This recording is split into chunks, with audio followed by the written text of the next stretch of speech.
Welcome to the Learning Pines YouTube. We hope this video helps.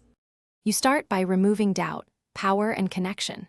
Make sure the Apple TV and television are on, and the TV is set to the correct HDMI or ARC input.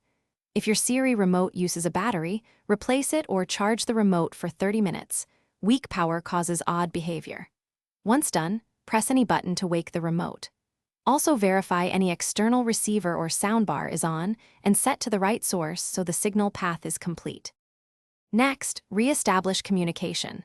Stand within 3 feet of the Apple TV and hold back, or the TV button, and volume up for 5 seconds to pair. Then open Settings Remotes and Devices Volume Control and choose the appropriate method, or HDMI sec, because the remote can send different control signals. If the option to learn or configure volume appears, follow on-screen prompts to teach the remote your TV or receiver. If pairing still fails, restart the Apple TV to clear temporary glitches.